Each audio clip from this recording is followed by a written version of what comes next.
Salut mes amis, bonjour. Leçon 29.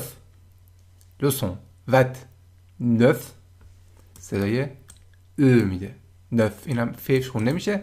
گفتیم که این ت رو بعضی مواقع توی نواحی مختلف ممکنه یه جا بخونن یه جا نخونن، ولی اینجا من بیشتر دیدم شنیده میشه. 29 خب اینا دقت کنید، قبلا هم گفتم بهتون. خب در مورد صفت‌ها داشتیم صحبت میکردیم. این صفت معنی چی میده؟ ور خونده میشه تا د میاد. ورد صفت مؤنثشه، یعنی سبز. مثلا فرض کن یه نفر داره سبزی پاک میکنه، داره ورد میخونه، با سبزی پاک میکنه ورد میخونه. اینجوری یادتون بمونه که ور یعنی سبزی یا سبز در واقع. و یه روژ، فرض کنید یه قوش، یه دونه مثلا قوش قرمز داره میاد طرف شما، میخواد شما رو بگیره. روژ. خب روژ یعنی قرمز. قوش، یه دونه قوش داره میاد، اومد، فرار کنید.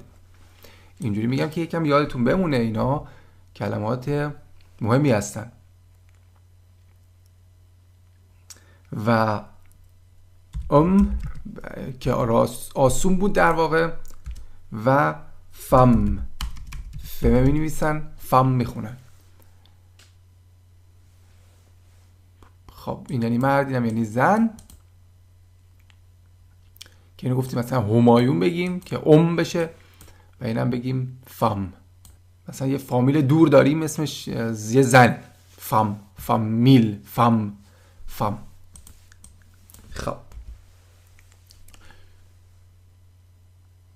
مثلا فرض کنید فقیر یه دونه آدم بیچاره توی زمستون اومده در خونه شما، میبینید سردشه، شما میگید بیا تو گرم شو. بیا تو گرم شو در واقع CHAUD معنی گرمه. و زنش میگیره. شد این میشه شو، این میشه شد. ولی صدای او میده. این اوی بسته رو میده. مثلا او مساویه AU. صدای این اوی بسته رو میده. اوی گرد رو میده در واقع. اینو قبلا هم گفتیم. پس میشه شو، این میشه شد. بیا گرم شو. خب پس من اگه جمع اینا مثلا با یه اسم جمع بخوام به کار ببرم، اینا این صفت ها هم حالت جمع میگیرن. این اسم میگیره، اینم اسم میگیره.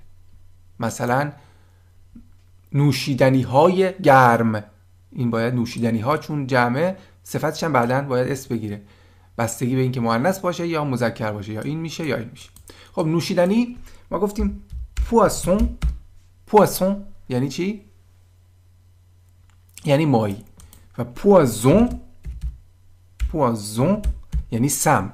گفتیم این دو تا اس همیشه سه خونده میشه، یه دونه اس بعدش حرف صدادار میاد، صدای ز میده. پوا و مثل voiture پوازون یعنی سم. خب پواسون یعنی ماهی، درسته؟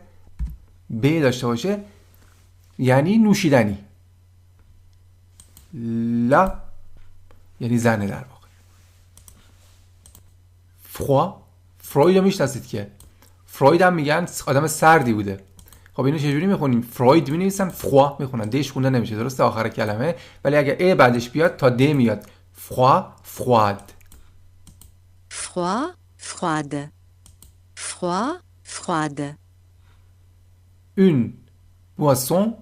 une boisson froide. حالا کافه یعنی قهوه. شما بگید یک قهوه گرم،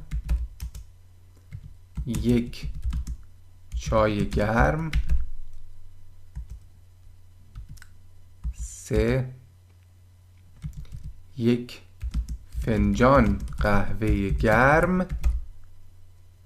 خب یک فنجان اون تاس 2 یک فنجونه، اون تاس 2 این اون تاس دو یک فنجونه. حالا قهوه گرم رو میده اینجا پشتش مینویسید. این یک اون تاس دو رو قبلا توی درس قبل بهتون گفتم که یک فنجونه معنی میده.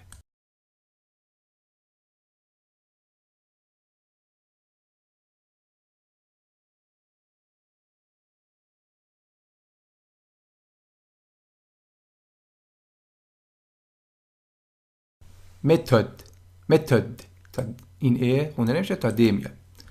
خب این لا هست یا ل، این افش اینجا نوشتم، اف یعنی در واقع فمینین هست، لا.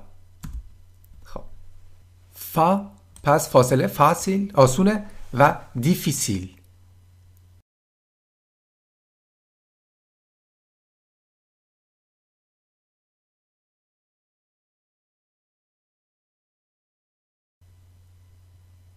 دیفاسیل بچه ها نمیگن. ببینید این آه اینجا تبدیل میشه به همون ای، یعنی دی فی.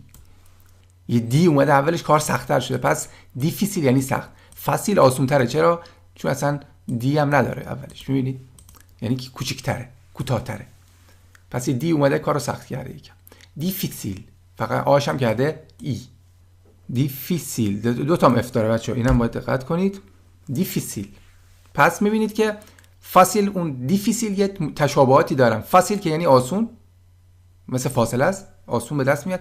دیفیسیل یکم سخت‌تر میشه کار. میبینید یه دی اومده اولش، نسبت به آسون سخت‌تره نوشتنش. دی رو میذارید، دو تا اف میگیره، این آش میشه ای. دیفیسیل. خب اینم بنویسید، یه متد آسون، یه متد سخت. تا درس بعد. au revoir.